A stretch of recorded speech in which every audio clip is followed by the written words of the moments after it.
right, thank you very much. So I think we all deserve to give Rolando Cocom a round of applause if this works. We'll see here. Well, while they're getting that set up, I just wanted to start by thanking Mr. Nigel Encolada and Rolando Cocom for the invitation to speak today. I've interacted primarily with them through the process and also NICH's support for my research over the past decade here in Belize. Let's see if it works. Here we go.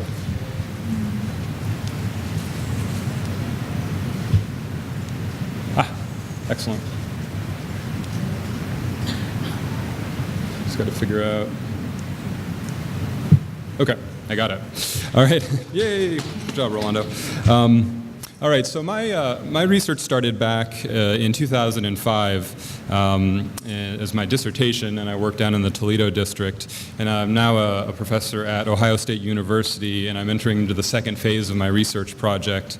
So again, I'm very grateful to NICH, ISCR, to the country of Belize, especially the people in the villages where I work for all the support over the years.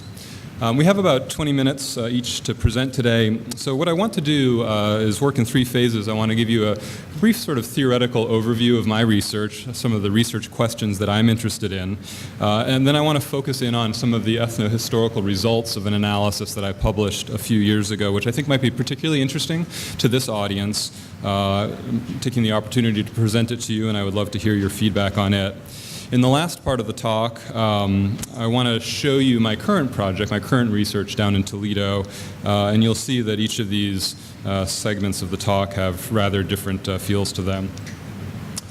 All right, so the question that I'm really interested in is really an old question in anthropology, and I think I forgot to mention I'm an ecological anthropologist. My question is about Swidden agriculture. It's referred to as Milpa here in Belize, also known as slash and burn agriculture. I think that this is something that everybody here is probably familiar with. In my view, it's a prototypical example of what I would call a coupled human and natural system.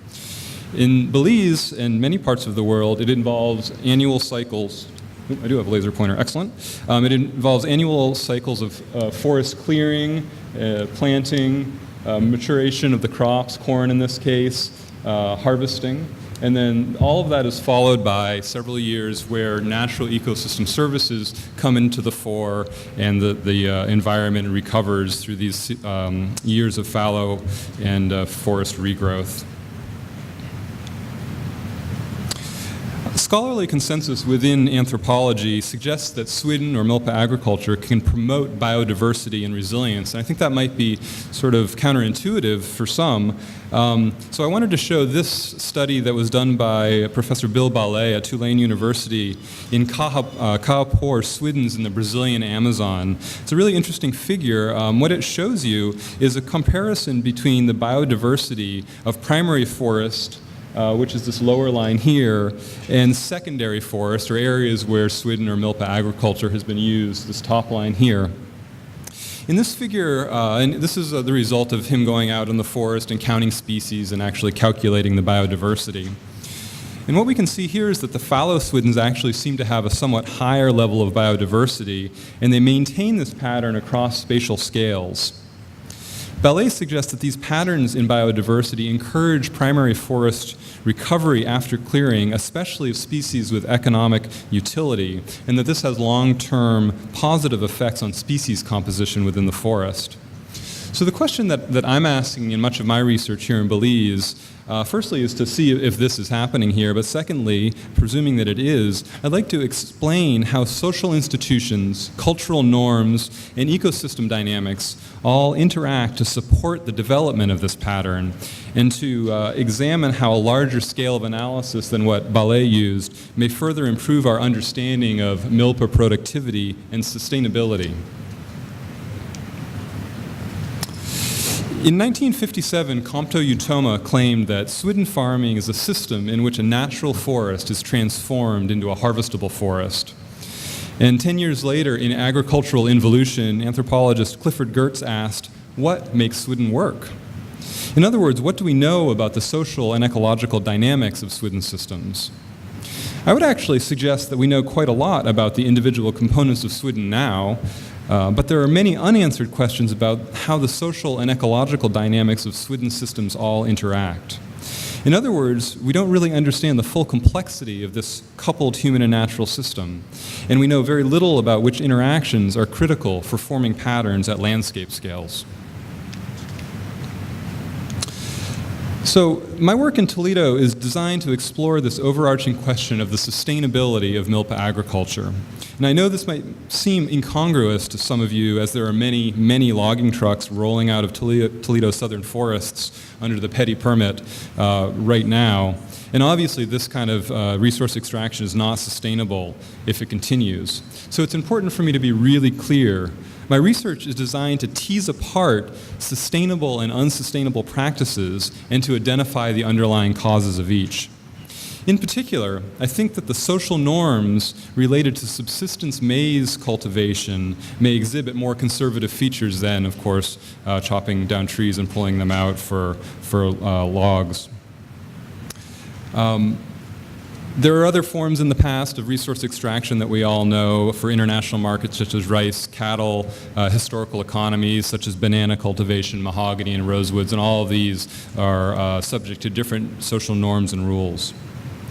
So one way to consider this is to look at the history and the demography of the Toledo District from about 1850 to present, and to differentiate land uses due to subsistence activities from those land uses due to natural resource extraction.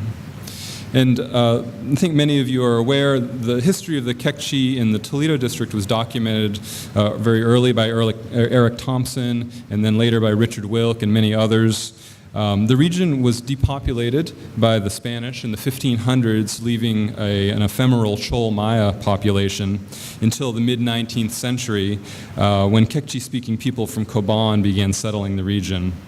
Political oppression in the Alta Verapaz and wage-earning opportunities on the private estates of Joseph and Herman Kramer in modern-day Dolores were most likely the reasons that the first Kekchi came to settle in the parts of Toledo that they now occupy. In 2015, I published a paper in the journal Ethnohistory that explored this history from the perspective of the Kekchi communities in southern Toledo. During fieldwork in 2007, I documented the settlement history of the 12 southernmost Kekchi villages in the Toledo District using oral history interviews and demographic reconstruction using birth and baptism records. My goal in this work was to determine as much as possible whether people were resettling because, for example, the soils in their villages was depleted, or because of economic incentives, wage labor, and to be nearer to markets. In other words, in my interviews, I tried to recover as much as possible the reasons why people were moving from one village to another. The paper includes many of the details of the founding of the different villages in southern Toledo where I worked in order to establish the relationships among them. For example, there are 3 creation stories, if you will, for Kekchi village.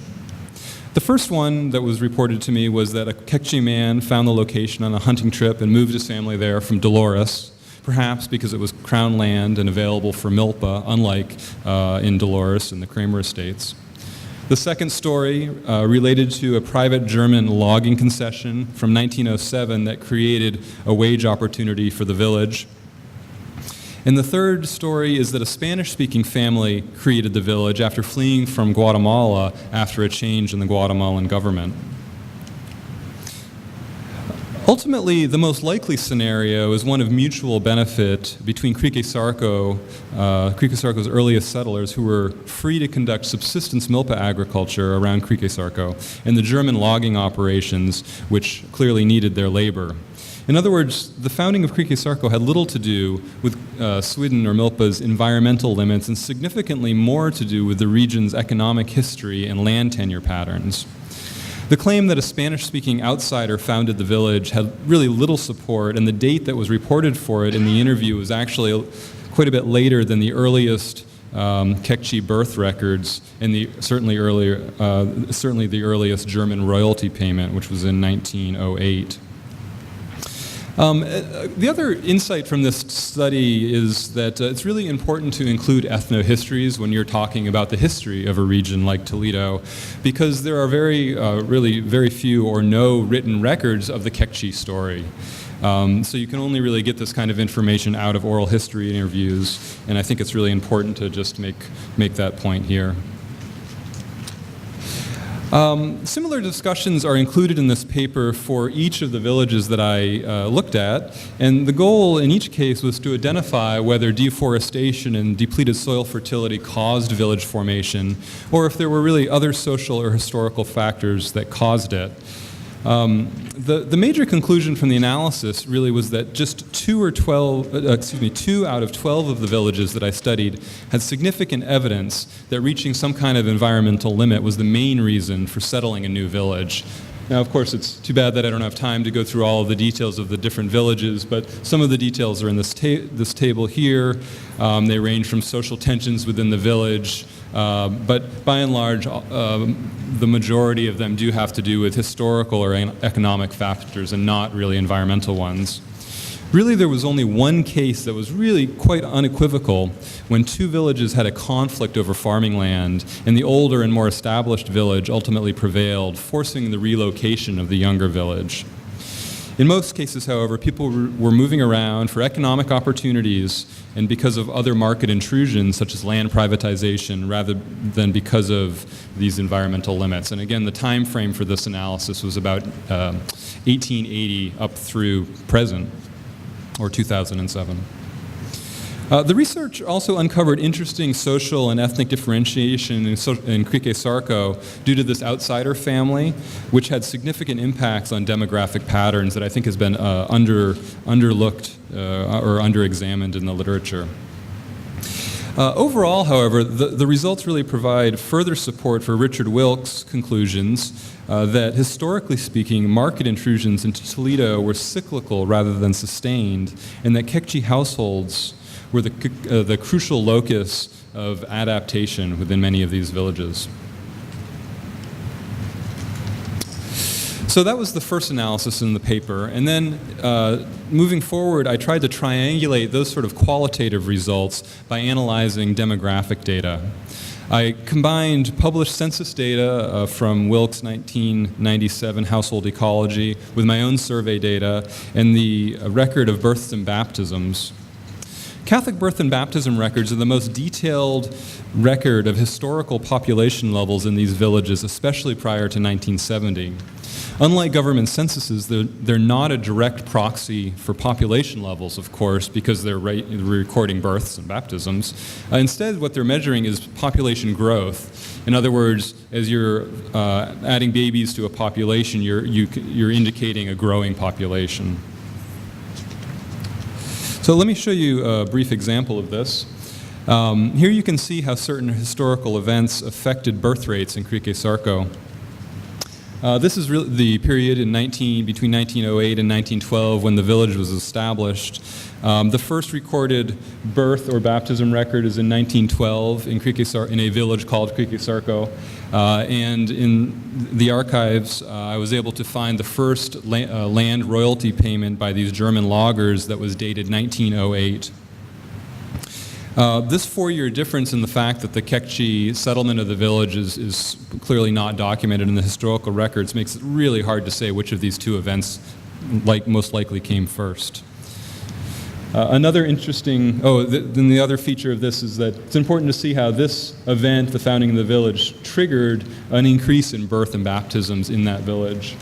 The second historical event that's well understood in Belize is the operations of the United Fruit Company United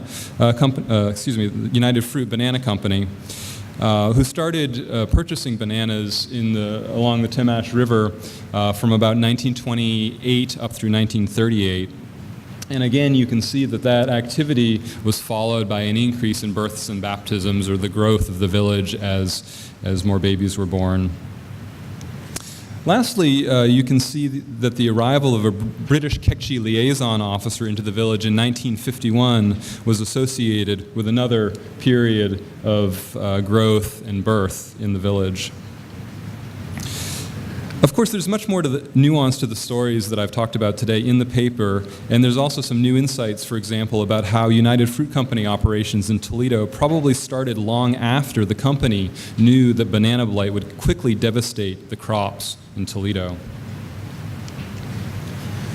The paper culminates with this catchment analysis, which is a way of looking at how the amount of land per person at different points in time changes with the number of villages. And I apologize, this figure's a little complicated. The line that's most important to look at is this bottom one here, and I'll highlight parts of it in a second. The key result from this analysis is that as villages were created and abandoned throughout the 20th century, the amount of land available per person in each of those villages actually increases. This, of course, is because people were primarily moving for economic opportunities rather than because of environmental overuse. In other words, there doesn't really appear to be a shortage of land until about 1965 or 70, when the trend line starts to decrease. So the major insights from the ethnohistorical analysis are that oral history interviews and parish records can help clarify the history of remote and poorly understood parts of Belize. Historical and economic factors drove historical settlement patterns in Toledo. And throughout most of the 20th century, land for subsistence-oriented Milpa agriculture was actually rather abundant. So the question that this raises is, why is Milpa still so often maligned? One reason for it is because our models of it are really quite poor. And my current project is designed to dig into the social and ecological dynamics of it by conceiving of it as a coupled human and natural system.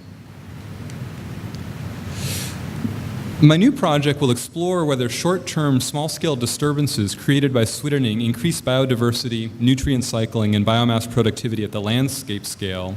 And on the social side, it asks whether network interactions of labor exchange contribute to optimizing yields to farmers and helping to solve common property management dilemmas. Finally, it asks whether the coupling of the disturbance regimes created by farming and the resulting harvest payoffs create some kind of signature of adaptive dynamics. The study area for the current project is circled here in blue, the same areas that I've worked before. I'm going to be in Creek Esarco and Graham Creek. I was actually there just earlier this week. And as this is really a new phase of the project, I'm just going to briefly show you some of the research objectives and the data that I'm going to be working with. I'm going to be using ethnographic methods to document social norms within the villages, household surveys, and to understand the cultural context. I'm working with Filberto Peñados to conduct a service learning project involving Belizean students, village members, and 2 American graduate students, and we're really going to focus in on identifying problems that the village itself wants to solve, and then using this team of students to go about and try to learn about how to solve them. I'm working with Professor Drew Gerke at Oregon State University and his student Shane Skaggs to design and conduct a forestry public goods game to collect quantitative data relating to social norms for avoiding environmental overexploitation. And of course, I'm working with farmers in the village to collect daily work log activities and labor exchange network data. I'm also working with my student, Fabio Correa at Ohio State, to build an agent-based model of the coupled dynamics of this Swidden system. The project also has a couple of environmental science elements. Firstly, I'm conducting a drone survey using a special multispectral camera, and I'm going to be collecting ground truthing data for this. Taken together, our team will analyze these data sets to try and identify aspects of Kekchi culture that might help to conserve and enhance tropical forest ecosystems. So in the last few slides, if you'll bear with me and perhaps give me 1 extra minute, I just want to show you some of the preliminary data that I've recently collected in this new phase of the project. It's a pretty impressive data set. It's an example of 5 years of anonymous work log data. I know that probably doesn't look like much for you, but each from where you're sitting, but that's a year of 2011, and this individual is creating a daily work log of his activities. And the top bar here represents subsistence-oriented activities, and the bottom bar indicates wage labor activities. So I can start to understand how this individual is allocating time in the village between these two kinds of activities. For example, everybody knows the oil company was working down in Toledo, and the black bars there indicate labor for the U.S. Capital Energy, who is hiring actively inside this village.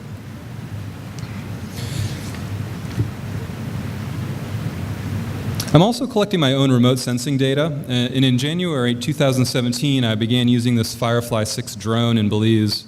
This aircraft it takes off and lands like a helicopter, and it's relatively easy to fly. It also rotates its propellers in flight to fly like a fixed-wing drone, which is much more efficient. And this is essential for us in this project because of the remoteness of the study area. With this piece of equipment, in a little over a week, we were able to scan about 14,000 acres at 1,500 feet, achieving about a 32-centimeter pixel resolution with this 5-band multispectral camera. I'm giving these details because I expect there are some GIS specialists here at the University of Belize. This data set is going to set the baseline for additional scans in subsequent years, and the purpose of this is intended to image these Swidden mosaics or Milpa mosaics at really high spatial and temporal resolution to quantify the biodiversity dynamics and biomass recovery dynamics. As the project progresses, I'm going to link these spatial patterns to ground truth data that we're collecting in the field. And in the bottom right-hand corner, you can also see images that I collected in 2016 with a smaller drone, but with the same camera. And just to give you a better image of what we're seeing, this slide shows composite images on the top of and an index of greenness on the bottom called NDVI that basically gives you an indication of how healthy the forest is, where you have black areas being recently cleared and these white areas being very rich, lush ecosystems. So some of the challenges we have in Southern Belize are in acquiring cloud-free imagery, and the idea behind this drone survey is that I can fly the drone when I want to, and I can fly it underneath the clouds. This is an area where I just measured 13 feet of precipitation in the last 12 months. As you know, Toledo is very rainy. Finally, this slide shows an agent-based model, which might be a method that many of you are unfamiliar with. This is a computer program, essentially, that my student, Fabio Correa, is putting together that represents in very simplistic ways some of the underlying ecosystem dynamics and also some of the social dynamics of Milpa farming. And this allows us to play, it allows us to play with these sliders and set the parameters of the program and explore different possible outcomes. For example, here you can see what a landscape might look like with 5 people farming, and this is what it looks like when you increase that level of environmental use up to 15 farmers. So this is another method that we're bringing to bear. So in closing, I just want to express my appreciation, especially to the people in Kekchi who have hosted me so many times over the last 10 years. In addition, I really owe my gratitude to all the organizations in Belize that have supported my research, and also into the United States. And finally, the National Science Foundation has simply been fantastic in support of this research. They've funded this project twice, currently with a career grant, and so I really want to acknowledge their participation in moving forward research in Belize. And thank you very much for listening.